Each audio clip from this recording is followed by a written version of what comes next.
नमस्कार फ्रेंड्स इस वीडियो में आर्मी जनरल ड्यूटी के प्रैक्टिस सेट ये लिया है 7। इससे पहले मैं 6 प्रैक्टिस सेट अपलोड कर चुका हूँ, उसका लिंक आपको डिस्क्रिप्शन में मिल जाएगा, ठीक है।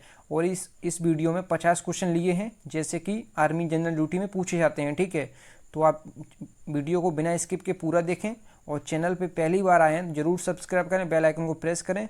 चलिए शुरू करते हैं। तो पहला प्रश्न जो है, सर्वोच्च न्यायालय में नियुक्त होने वाली प्रथम महिला जज कौन थीं? तो सर्वोच्च न्यायालय में पूछा गया है। तो आपके पास 3 सेकंड है और आप जरूर कमेंट बॉक्स में बताएं कि आप लोगों ने 50 में से कितना स्कोर किया है, ठीक है। तो इसका राइट ऑप्शन जो होगा ऑप्शन सी होगा, एम फातिमा बीबी सर्वोच्च न्यायालय में नियुक्त होने वाली पहली महिला हैं, ठीक है। और आपसे पूछा जाए उच्च न्यायालय में नियुक्त होने वाली भारत की पहली महिला जज कौन है? तो ये लीला सेठ हैं, ठीक है। उच्च न्यायालय में लीला सेठ हैं और सर्वोच्च न्यायालय में नियुक्त होने वाली पहली महिला जज ये एम फातिमा बीबी हैं, ठीक है। अगला प्रश्न है, भारत व चीन के बीच कौन सी रेखा है? तो भारत व चीन के बीच में जो रेखा है उसको क्या कहते हैं? मैकमोहन रेखा। मैकमोहन रेखा कहते हैं भारत और चीन के बीच में जो है, ठीक है। और पूछा जाए आपको भारत और पाकिस्तान के बीच में, तो भारत और पाकिस्तान के बीच में जो रेखा है उसको हम क्या कहते हैं? उसको हम कहते हैं रेड क्लिफ। रेड क्लिफ उसको कहते हैं, ठीक है। अगला प्रश्न देखते हैं। अगला प्रश्न है, शहीद दिवस कब मनाया जाता है? तो शहीद दिवस 30 जनवरी को मनाया जाता है, ठीक है। और ऑप्शन जो बी में है 23 जनवरी, इसको सुभाष चंद्र बोस को जन्म हुआ था, ठीक है। सुभाष चंद्र बोस का जन्म हुआ था 23 जनवरी को। और ऑप्शन जो डी में है इसको 26 जुलाई को मनाते हैं कारगिल विजय दिवस। कारगिल विजय दिवस मनाते हैं 26 जुलाई को। और 15 जनवरी को थल सेना दिवस मनाते हैं, ठीक है। 15 जनवरी को थल सेना दिवस मनाते हैं, ठीक है। तो ऑप्शन जो शहीद दिवस का मनाया जाता है तो 30 जनवरी को, ठीक है। Option A is correct. अगला प्रश्न है, आर्य समाज की स्थापना 1875 मुंबई में किसने की? तो ये स्वामी दयानंद। तो ये ऑप्शन डी है इज करेक्ट हो जाएगा, स्वामी दयानंद सरस्वती ने स्थापना की आर्य समाज की, ठीक है। अगला प्रश्न है, भारत का प्रथम उपग्रह। तो भारत का जो प्रथम उपग्रह है ये आर्यभट्ट है, ठीक है, आर्यभट्ट है। अगला प्रश्न है, भारतीय चावल अनुसंधान संस्थान कहाँ स्थित है? तो भारतीय चावल अनुसंधान केंद्र है जो ये है कटक में, ठीक है, ये कटक में स्थित है।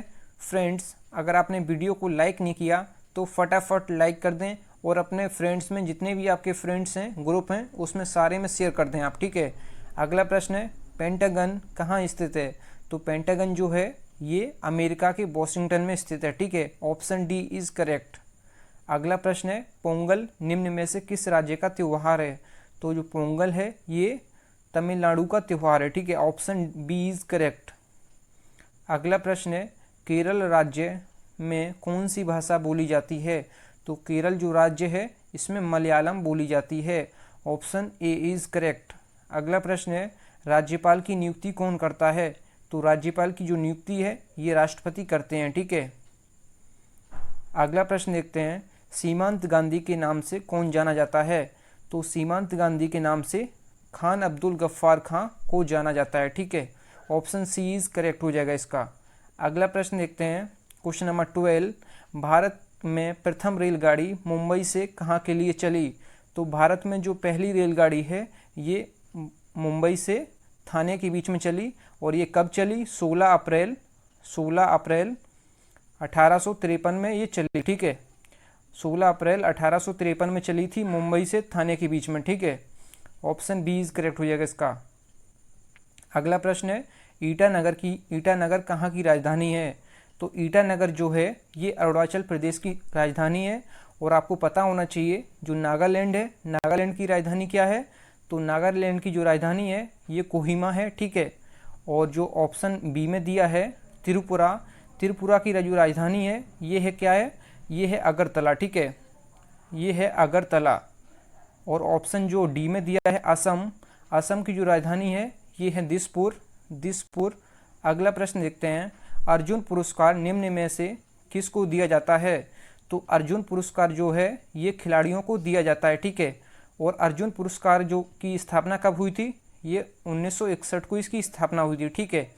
अगला प्रश्न देखते हैं। अगला प्रश्न जो है, विश्व में सबसे बड़ा मरुस्थल कौन सा है? तो विश्व में सबसे बड़ा मरुस्थल जो है ये सहारा डेजर्ट है, ठीक है, सहारा मरुस्थल है। और आपसे पूछा जाए कि भारत का सबसे बड़ा, तो भारत का सबसे बड़ा है थार और विश्व का सबसे बड़ा है सहारा, ठीक है। फ्रेंड्स, अगर आपने वीडियो को लाइक नहीं किया तो फटाफट लाइक कर दें और अपने फ्रेंड्स में शेयर कर दें, ठीक है। अगला प्रश्न है क्वेश्चन नंबर 16, भारत की कानून की सर्वोच्च संस्था कौन सी है? तो आपसे पूछा जाए कि भारत की सर्वोच्च कानून की संस्था, तो ये है भारतीय संविधान। तो जो ऑप्शन में दिए हैं उसके हिसाब से क्या होगा, ये सर्वोच्च न्यायालय हो जाएगा, ठीक है। ऑप्शन सी इज करेक्ट, इसमें दिया नहीं है भारतीय संविधान, तो ये जो सर्वोच्च न्यायालय है ये सही हो जाएगा, ठीक है। अगला प्रश्न है भूमध्य रेखा के समांतर कौन सी रेखा है? तो भूमध्य रेखा के जो समांतर है ये अक्षांश रेखा है, ठीक है। Option b is correct.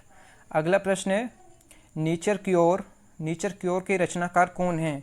तो नेचर क्योर जो है इसके जो रचनाकार हैं मोरारजी देसाई हैं। Option c is correct. अगला प्रश्न है मंदिरों का नगर कहा जाता है? तो मंदिरों का नगर जो है ये बनारस को हम कहते हैं, ठीक है, बनारस को हम कहते हैं मंदिरों का नगर। Option A is correct. अगला प्रश्न है OPEC का पूर्ण रूप क्या है? तो OPEC का पूर्ण रूप जो है ये क्या है? तो ये है option b is correct, organisation of the petroleum exporting countries, ठीक है। Option b is correct, organisation of the petroleum exporting countries. अगला प्रश्न है भारत में सबसे अधिक समय तक कौन से प्रधानमंत्री कार्यरत रहे? तो जो पंडित जवाहरलाल नेहरू हैं ये सबसे ज़्यादा दिन प्रधानमंत्री रहे, ठीक है। अगला प्रश्न है नासा का पूरा नाम क्या है? तो नासा का जो फुल फॉर्म है ये है national aeronautics and space administration. National aeronautics, यहाँ पे एरोनॉटिक्स है, ठीक है, यहाँ पे एरोनॉटिक्स है, space administration. Option A is correct. अगला प्रश्न है कितने पाकिस्तान पुस्तक किसने लिखी? तो कितने पाकिस्तान जो पुस्तक है ये कमलेश्वर ने लिखी। Option D is correct. अगला प्रश्न है जो सरहिंद का युद्ध है, ये सरहिंद का युद्ध जो है लड़ा गया? तो ये ऑप्शन सारे गलत हैं। तो जो सरहिंद का युद्ध है ये 1555 में लड़ा गया था, ठीक है, आप याद रखें इसको। अगला प्रश्न है समता स्थल किसकी समाधि स्थल है? तो समता स्थल जो है ये जगजीवन राम की समाधि स्थल है। और आपसे पूछा जाए राजघाट किसकी समाधि स्थल है? तो महात्मा गांधी की राजघाट है। और विजय घाट लाल बहादुर शास्त्री की समाधि स्थल है, ठीक है। और किसान घाट चौधरी चरण सिंह की समाधि स्थल है, ठीक है। आपको यहाँ से सारे एक्स्ट्रा फैक्ट कवर हो गए होंगे, आई होप। अगला प्रश्न देखते हैं निम्न में सौर मंडल का सबसे बड़ा ग्रह? तो सौर मंडल का जो सबसे बड़ा ग्रह है ये बृहस्पति है, ठीक है। अगला प्रश्न देखते हैं संयुक्त राष्ट्र संघ UNO की स्थापना कब हुई? तो यूनाइटेड नेशंस ऑर्गेनाइजेशन की जो स्थापना हुई 24 अक्टूबर 1945 को इसकी स्थापना हुई, ठीक है, आप याद रखें इसको। और इसका जो मुख्यालय है, हेडक्वार्टर है न्यूयॉर्क अमेरिका में, ठीक है। अगला प्रश्न है द्वितीय विश्व युद्ध कब अंत हुआ? तो द्वितीय विश्व युद्ध का जो अंत हुआ है ये हुआ है 2 सितंबर 1945 को। 2 सितंबर 1945 को ये ख़त्म हुआ। और शुरू कब हुआ था? 1 सितंबर 1939 को ये शुरू हुआ था, ठीक है। और फिनिश हुआ है 2 सितंबर 1945 को, ठीक है। अगला प्रश्न देखते हैं विश्व के किस देश में द्विसदनीय विधायिका की व्यवस्था है? तो ये दक्षिण अफ्रीका में है, ठीक है। अगला प्रश्न देखते हैं इंडियन इंस्टीट्यूट ऑफ साइंस कहाँ स्थित है? तो इंडियन इंस्टीट्यूट ऑफ साइंस ये बेंगलोर कर्नाटक में स्थित है, ठीक है। अगला प्रश्न देखते हैं। अगला प्रश्न है निम्नलिखित में से कौन सा शहर यमुना नदी के किनारे स्थित नहीं है? तो आपको इसमें नहीं है मतलब कि कौन सा शहर यमुना नदी के किनारे स्थित नहीं है? तो हरिद्वार जो है ये यमुना नदी के किनारे स्थित नहीं है, ठीक है। और जो आगरा है, आगरा, मथुरा, दिल्ली ये यमुना नदी के किनारे स्थित हैं, ठीक है। अगला प्रश्न देखते हैं। अगला प्रश्न है फॉरवर्ड ब्लॉक पार्टी की स्थापना किसने की? तो फॉरवर्ड ब्लॉक जो पार्टी है इसकी जो स्थापना की ये सुभाष चंद्र बोस ने की, ठीक है। सुभाष चंद्र बोस ने फॉरवर्ड ब्लॉक की स्थापना की, ठीक है। फॉरवर्ड ब्लॉक पार्टी की स्थापना की सुभाष चंद्र बोस ने। Option D is correct. अगला प्रश्न है, भारत में सर्वप्रथम बैंकों का राष्ट्रीयकरण कब हुआ था? तो 1969 ईस्वी को राष्ट्रीयकरण हुआ था। Option A is correct. अगला प्रश्न है, शेरशाह सूरी के बचपन का नाम क्या था? तो शेरशाह सूरी के बचपन का जो नाम था ये था फरीद खां। फरीद खान था बचपन का नाम, ठीक है। अगला प्रश्न है, विश्व जनसंख्या दिवस कब मनाया जाता है? तो विश्व जनसंख्या दिवस जो है ये 11 जुलाई को मनाया जाता है। Option b is correct. अगला प्रश्न है, राष्ट्रगान जन गण मन के रचयिता कौन हैं? तो ये हैं Rabindranath Tagore. Option A is correct. अगला प्रश्न है, मौर्य वंश का संस्थापक कौन था? तो मौर्य वंश का जो संस्थापक था ये कौन था? चंद्रगुप्त मौर्य। चंद्रगुप्त मौर्य मौर्य वंश का संस्थापक था। Option c is correct. अगला प्रश्न है, हिंद स्वराज पुस्तक के लेखक कौन हैं? तो हिंद स्वराज पुस्तक के जो लेखक हैं ये हैं महात्मा गांधी, ठीक है। Option c is correct. अगला प्रश्न है, साइकिल का आविष्कार किसने किया? तो साइकिल का आविष्कार मैकमिलन ने किया। Option c is correct. अगला प्रश्न है, बल की परिभाषा न्यूटन के गति के किस नियम से आती है? तो न्यूटन के प्रथम नियम से बल की परिभाषा आती है। Option A is correct. अगला प्रश्न है, बाल, नाखून और पंजा किसके बने होते हैं? तो ये प्रोटीन के बने होते हैं, जो बेकार प्रोटीन होती है उसके ये बने होते हैं, ठीक है। अगला प्रश्न है, गाजर में कौन सा विटामिन पाया जाता है? तो गाजर में जो विटामिन ए भरपूर मात्रा में पाया जाता है, ठीक है। और खट्टे पदार्थों में विटामिन सी पाया जाता है और सूर्य से हमें विटामिन डी मिलता है, ठीक है। अगला प्रश्न है, सबसे कठोर पदार्थ कौन सा है? तो सबसे कठोर पदार्थ जो है ये हीरा है, ठीक है। हीरा है, डायमंड। अगला प्रश्न है, रेडियो तरंगें पृथ्वी की किस सतह से परावर्तित होती हैं? तो जो आयन मंडल है ना इससे परावर्तित होती हैं। Option c is correct. Urea का निर्माण कहाँ होता है? तो यूरिया का जो निर्माण है ये लीवर में होता है, ठीक है। लीवर में होता है यूरिया का निर्माण। Option b is correct. अगला प्रश्न है, प्रथम 177 प्राकृत सम संख्याओं का औसत क्या होगा? जब आपसे पूछा जाए कि जब प्रथम n प्राकृत संख्याओं का जो औसत होगा ये कितना होगा? ये होगा n+1। तो यहाँ पे कितना दिया? 177 n की जगह, तो यहाँ पे हो जाएगा 177 + 1, तो ये हो जाएगा 178। Option c is correct. आप ये याद रखें, जब प्रथम n संख्याओं का पूछे तो n+1 हमारा उत्तर होगा।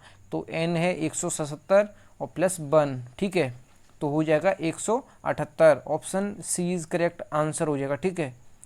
अगला प्रश्न है, a एवं b की आयु का अनुपात 3:4 है, ठीक है। 3:4 है, तो हम इसको 3x/4x लिख सकते हैं, ठीक है। और उन दोनों का जो आयु का योग है ये कितना है? 21। तो हम 3x + 4x बराबर कितना लिखेंगे? 21, क्योंकि दोनों का जो है ना योग ये 21 है। तो दोनों को हम जोड़ेंगे तो कितना हो जाएगा? 7x बराबर कितना हो जाएगा? 21।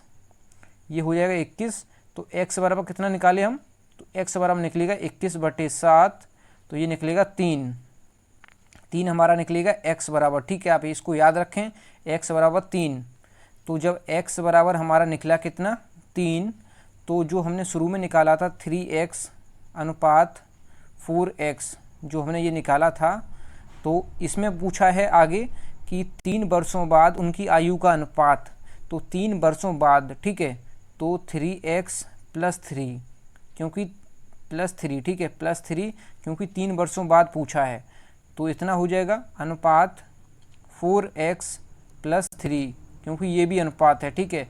ये 4x पहले से हमें था, 3x और 4x, और 3 वर्षों बाद तो दोनों में हम 3 जोड़ देंगे, ठीक है। और यहाँ x बराबर कितना दिया है? 3, तो x बराबर हम 3 लिख देंगे, ठीक है, दोनों की जगह। तो 3 × 3 + 3, तो ये कितना हो जाएगा? और अनुपात 4 × 3 जो कि x की वैल्यू है 3 + 3, 3 वर्षों बाद, ठीक है। तो 3 × 3 = 9, 3 त्रिका 9 प्लस 2, तो ये कितना हो जाएगा 9 और 3 12, 9 और 12, और यहाँ पे 4 तिया 12 प्लस 3, तो ये 15 हो जाएगा। ठीक है, तो 12:15, तो 12:15 किसी ऑप्शन में नहीं है, तो इसको हम काट देंगे थोड़ा सा। ठीक है, 3 चौके 12, 3 पंचे 15, तो 4:5 हमारा उत्तर हो जाएगा। ठीक है, 4:5 ऑप्शन सी इज करेक्ट, 4:5। अगला प्रश्न है 3 क्रमागत विषम प्राकृत संख्याओं का योग 87 है, इन संख्याओं में सबसे छोटी संख्या ज्ञात कीजिए।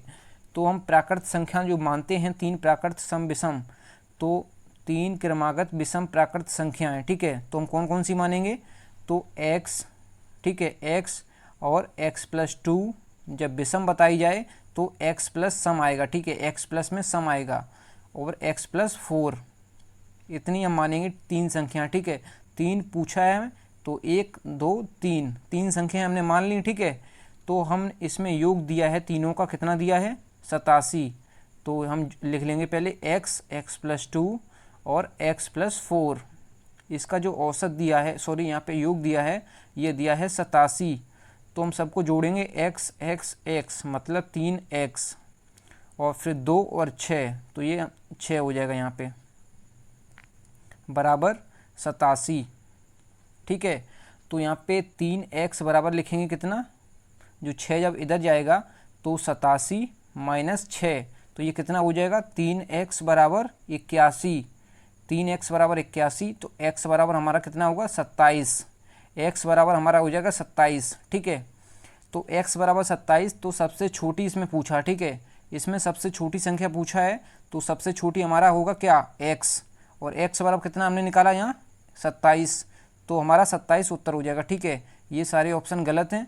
ठीक है, तो हमारा 27 जो है ये आंसर हो जाएगा, क्योंकि सबसे छोटी संख्या x माने थे हम, और x+2 और x+4, तो इसमें सबसे छोटी संख्या पूछा है, तो सबसे छोटी संख्या x है, और हमने निकाला था x बराबर 27, तो 27 हमारा आंसर होगा। ये ऑप्शन थोड़ा मिस्टेक हो गई है। ठीक है, तो ऑप्शन में नहीं लिख पाया, तो उसके लिए सॉरी।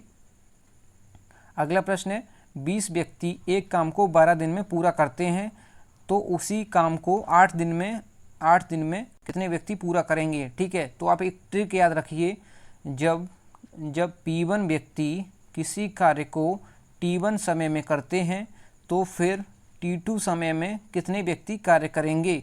तो इसको आप ऐसे याद रखिए, P1 गुणा T1 बटे T2, तो यहाँ पे P1 कितना है 20 व्यक्ति, और गुणा T1 कितना है 12 बटे में 8 दिन, तो ये निकल आएगा। ठीक है, तो 4 से काटते हैं, 4 तिया 12, 4 दूनी 8, सॉरी 4 दूनी 8, 4 तिया 12। ठीक है, 2 से फिर इसको काटेंगे 20 को, तो यहाँ पे हो जाएगा 10, तो 10 तिया जो 3 और 10, ये हो जाएगा 30। ठीक है, तो 30 आदमी हमारा इस काम को पूरा करेंगे 8 दिन में। ठीक है, तो हमारा 30 आंसर हो जाएगा, ऑप्शन ए इज़ करेक्ट। अगला प्रश्न देखते हैं, अनुक्रम 20, 28, 41, 59, 82 और एक खाली स्थान में आपको भरना है। ठीक है, तो पहले इसको आप लिख लीजिए, 20, 28 और 41 और 59 और 82, मैं आगे नहीं लिखता हूँ क्योंकि यहाँ में भरना है। ठीक है, तो इन दोनों के जो बीच में गैप है ये कितना है 8 + 8 का है। ठीक है, और इन दोनों के बीच में कितना है 41 और 28 के बीच में ये 13 का है। ठीक है, आप लोग जोड़ लीजिए, और इन दोनों के जो बीच में है ये कितने का है, ये है 18 का। आपको यहाँ पे ऐसे लग रहा होगा 8, 5 13, 5 18, तो यहाँ पे कितने का है फिर, तो यहाँ पे जो है यहाँ पे 23 का है। तो आप ये ध्यान से देख रहे होंगे, 8 5 13, 13 5 18, और 18 5 23, और 23 5 28, तो यहाँ पे 28 इसमें जोड़ के आ जाएगा हमारा उत्तर। तो जो 82 है और 28 को दोनों को हम जोड़ देंगे, तो 28 + 82, तो 28 + 82 हम जब जोड़ेंगे तो ये कितना हो जाएगा, ये 28 82 + 8 जोड़ेंगे तो कितना होगा 90, 90 और 20 110 हमारा उत्तर हो जाएगा। ठीक है, तो 110 हमारा उत्तर हो जाएगा किस ऑप्शन में, option c is correct. Thank you friends, अगर वीडियो पसंद आई है तो लाइक ज़रूर करें, अगर चैनल पे पहली बार आए हैं तो ज़रूर सब्सक्राइब करें, और मिलते हैं न्यू वीडियो में। तब तक के लिए जय हिंद, वंदे मातरम।